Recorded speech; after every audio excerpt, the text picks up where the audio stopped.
Depuis 2019, l'Algérie s'est engagée dans une vaste opération de moralisation de la vie publique, centrée sur la lutte contre la corruption, la récupération des fonds publics détournés et la réforme de l'appareil judiciaire. Cette dynamique s'est récemment traduite par la présentation d'un nouveau code de procédure pénale, combiné à une volonté politique affichée de rapatrier les sommes colossales transférées illégalement à l'étranger sous le règne de l'ancien système, un préjudice économique colossal.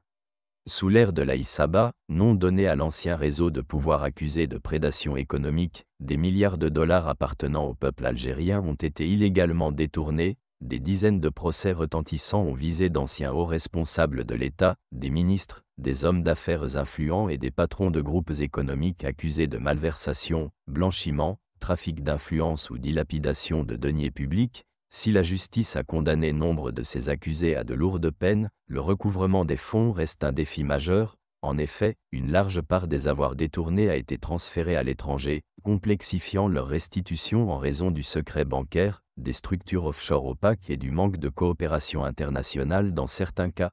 30 milliards de dollars récupérés, des efforts qui se poursuivent.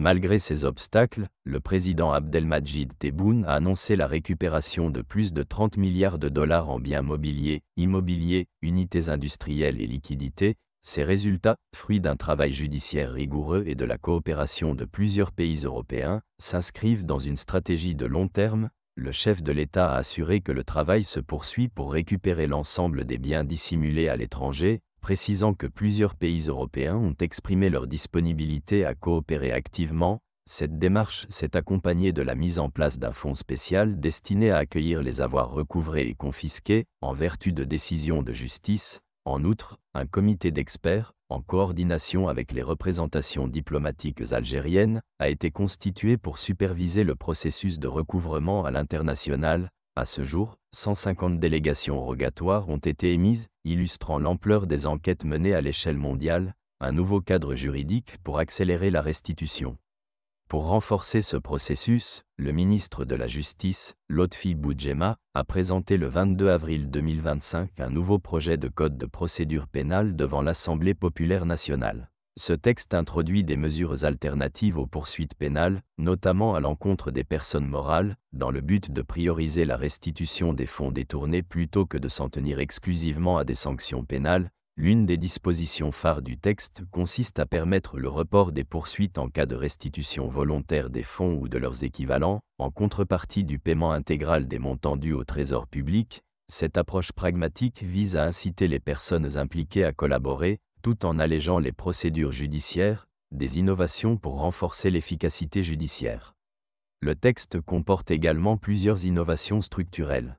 Renforcement de la médiation comme alternative aux poursuites, réduction du nombre d'assesseurs jurés dans les tribunaux criminels, pour une justice plus rapide, création d'une agence nationale de gestion des fonds gelés, saisis ou confisqués, destinée à combler le vide institutionnel en matière de gestion des revenus issus de la criminalité économique, régulation anticipée de la gestion des biens saisis, autorisant leur règlement avant même la décision définitive pour éviter leur dépréciation ou leur abandon prolongé. En parallèle, une révision du système de comparution immédiate est prévue pour le limiter aux affaires prêtes à être jugées, et une généralisation de l'ordonnance pénale à toutes les infractions devrait permettre un traitement plus rapide des affaires simples, une stratégie juridique et diplomatique cohérente.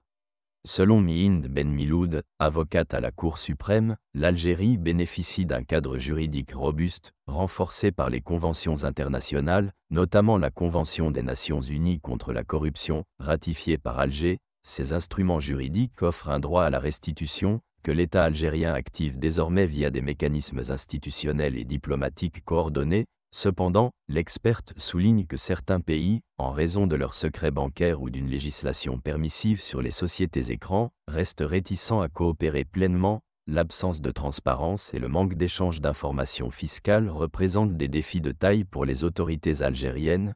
Conclusion entre volonté politique et efficacité juridique.